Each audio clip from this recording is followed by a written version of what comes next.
Tiene la palabra el diputado por la Libertad Avanza, Santiago Santurio.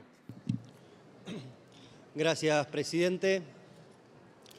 Le pido permiso para leer una frase que creo va a iluminar un poco el debate de un autor al que sigo mucho, de Santo Tomás de Aquino, que dice: los hombres virtuosos que ya están bien dispuestos para orar bien no necesitan ser forzados por la ley, sino que son por sí mismos una ley.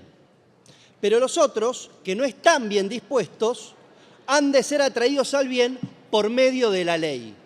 Que nosotros digamos que la educación es esencial cuando hace apenas un par de años encerramos a los chicos en sus casas y no abríamos las escuelas, eso es ser incoherentes.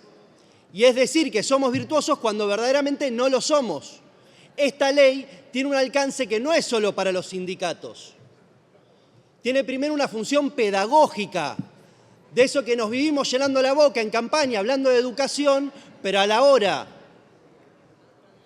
de tomar medidas, la educación pasa a un segundo plano, como ocurrió en la cuarentena.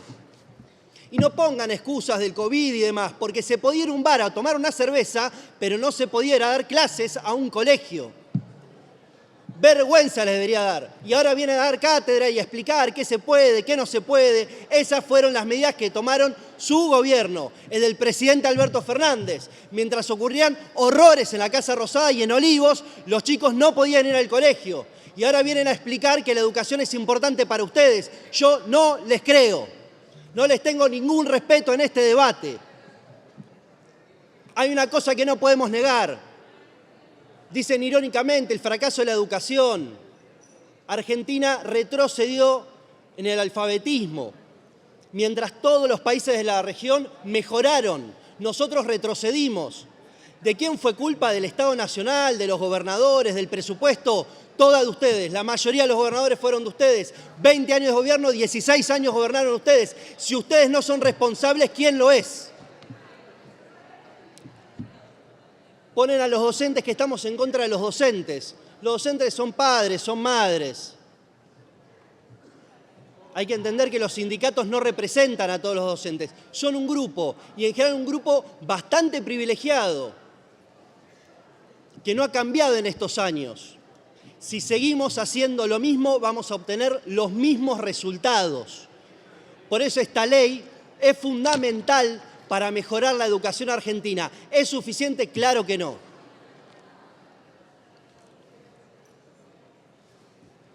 Hablan del problema económico. Me parece muy bueno que discutamos el problema económico. Claramente, un niño que vive en la pobreza difícilmente pueda tener una buena educación. ¿Y cómo se sale de la pobreza? Con trabajo digno. ¿Y cómo se tiene trabajo digno? Con producción, con generar riqueza. ¿Cómo se genera riqueza? Con crédito, con ahorro. ¿Qué fue lo que no ocurrió todos estos años? Porque el año pasado los únicos que se enriquecían eran los bancos con las LELIQs por la emisión monetaria que genera inflación. Los bancos se enriquecieron mucho y los pobres se empobrecieron más. Si eso es lo que piensan, que mejora la educación, ustedes tampoco lo hicieron. Si nosotros ganamos a las elecciones fue porque ustedes destruyeron la economía y la gente se dio cuenta que el modelo que estaban planteando no nos llevaba a ningún lado y solamente nos enterraba en la pobreza y en la desigualdad. Nosotros estamos convencidos que este es el camino y por eso en el Pacto de Mayo se incluyó un punto para tratar a la educación como algo fundamental para todos. 18 gobernadores firmaron ese pacto, que en un punto dice una educación inicial, primaria y secundaria útil y moderna, con alfabetización plena y sin abandono escolar. No puede quedar solo en la firma de un papel. Se tienen que tomar medidas, se tienen que dictar leyes. Un diputado hablaba de visitar escuelas. Con todo gusto, me encantaría visitar las escuelas de La Matanza, de Lomas de Zamora, José Cepaz, porque es una facultad no delegada. Para eso ahí en algunos puntos se acuerdan que es una facultad no delegada y que los gobernadores son los principales responsables, en otros temas no, la nación se tiene que hacer responsable. Hay muchísimos casos y no quiero ir a todas las estadísticas y todos los números que ya se ahondó bastante, pero solamente el caso de Chubut. Un solo caso nos debería dar cuenta de la importancia de esto. En 6 años, 140 días de clase. En 6 años. ¿Qué país puede progresar si no hay educación? Es prioridad de este gobierno, el Ministerio de Capital Humano, la Secretaría de Educación, elaboró un plan de alfabetización, pero no solo elaboró el plan de alfabetización unilateralmente, se discutió en el Consejo Federal de Educación y se votó por unanimidad. Con lo cual, ese acuerdo estuvo.